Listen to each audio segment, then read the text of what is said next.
Hi everybody, I'm Roger Lajoie. Welcome to the home team here on Rogers TV. Great to have you with us once again this week. A little later in the program, Jeff Toohey, Lucas Alyscia of the Oshawa Generals will join us, but we've got a busy show, so we want to get right to it. Mark Fitzgerald has done a great job getting the Oshawa Generals ready in the gym, and Alyscia Warner of Rogers TV caught up with Mark to find out just what he's doing to get them ready. We're here at the General Motors Center. I'm joined by Mark Fitzgerald, conditioning coach for the Gens. He's going to take us through maybe a day in the life of an Oshawa General in the gym and what they have to go through to be in tip-top shape to play in the OHL. Mark, thanks for being with us. Maybe first of all, when the guys get to the gym, what's the first thing that the Oshawa Generals are going to do? Well, number one, the kids who are not in high school, the athletes who are not in high school, will come in the morning time and work out with their teammates. The high school kids will wait with me after practice on a daily basis to go through their training. The biggest and most important thing during the season is injury prevention. So my job is to make sure that the players are available to play.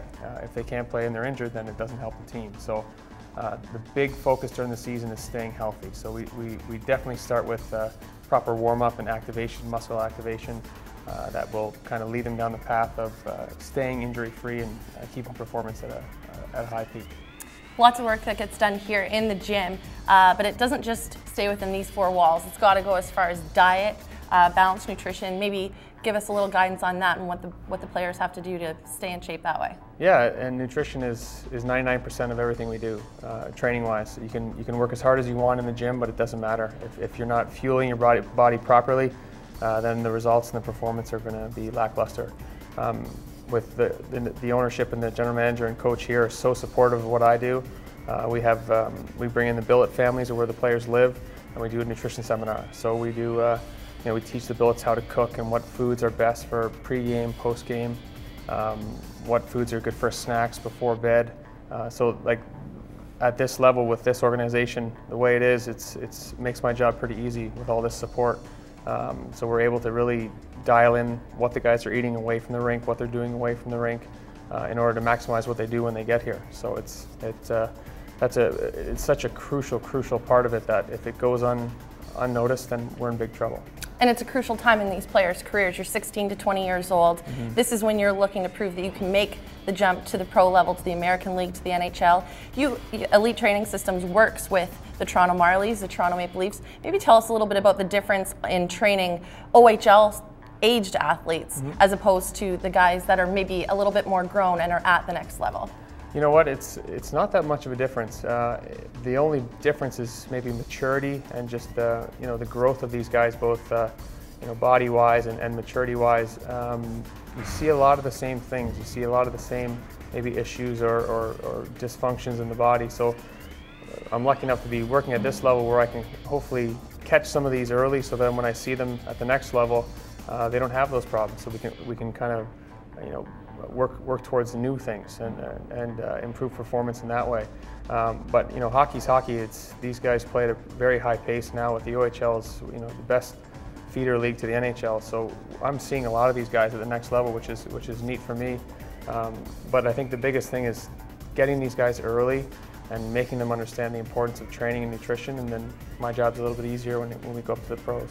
Talk about the dedication it takes for an OHL player on the ice, off the ice. We know how busy the OHL season is, but maybe some people forget just how much time is really invested to balance school, games. Boys are on ice for practice right now, then some of them are going to come out into the gym. What does a typical week look like for the Gens? I guess how many times a week would they be here in the gym? It's all dependent on the schedule. For this week, since we don't play until Saturday, we'll be in the gym today and tomorrow, Wednesday, Thursday. And really, during the season is about trying to maintain what they've built up over the summer, and again, the injury prevention. So we're not going to try to break them down by any means. We just make sure that they're going through the proper range of motion.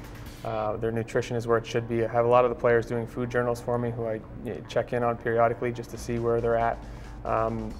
But I think the biggest thing is that their schedules are very busy with power skating, with on-ice, with off-ice appearances and what have you. So it's a matter of maximizing their time when they're here. So teaching them as much as we can that they can take in and actually use, as opposed to trying to hurt them or whatever in the gym or condition them to death. it has to be a good balance because these guys have such hectic schedules. Plus, the level of play in the OHL is so great now. It's a full-time job, and that takes a lot of dedication. Is it tough for you as a conditioning coach?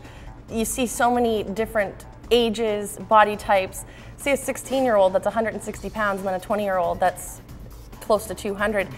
Is it tough for you? Is that a challenge for you as a conditioning coach to try to balance that out and to get what's most effective out of each individual player?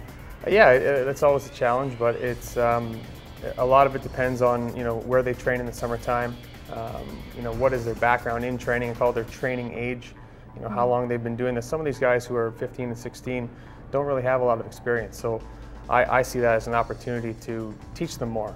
So and then you get a trade or something like that where you get a 20-year-old who's been around the block a little bit. So which sometimes is worse than the new kids. So it all depends on the individual, and it really varies as far as person by person basis. But for the most part, training is a lot more popular than it used to be. So it makes my job again a little bit easier when I get a new athlete in. They already have some training experience behind them, so we're able to kind of progress them a little bit more than I was able to do maybe 4 or 5 years ago.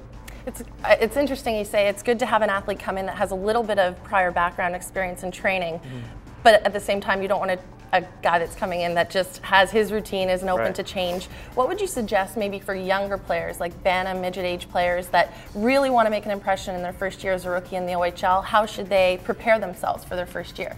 Well, nutrition is number one. Start food journaling.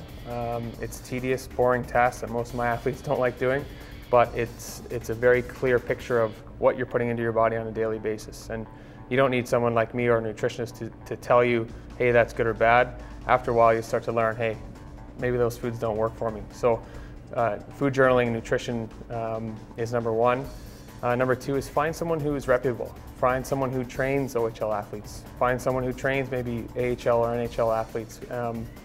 That's the key, because there's a lot of people out there who have some knowledge when it comes to training or working out or lifting weights, but training for a sport, training for a high impact, high speed sport like hockey takes someone with knowledge and experience. So seek those people out and find them and ask lots of questions. I always tell my guys in the summertime who they have to report back at who they're training with, and I usually coordinate some sort of communication between who they're training with just to make sure that they're where they should be. And my guys always ask questions. Why are we doing this? What is this for? What's this going to help me with? So be proactive, ask lots of questions, and make sure that your trainer or whoever you're working with is able to give you meet your needs and accomplish the goals that you want to accomplish. Mark Fitzgerald, conditioning coach for the Oshawa Generals. Thanks so much for this. Thank you. And thanks to Alyscia and to Mark Fitzgerald. You can reach him at Elite Training System. He does a great job training those Oshawa Generals for sure. And we'll talk to two Generals, Jeff Toohey and Lucas Alyscia. They're coming up next. You're watching the Home Team on Rogers TV.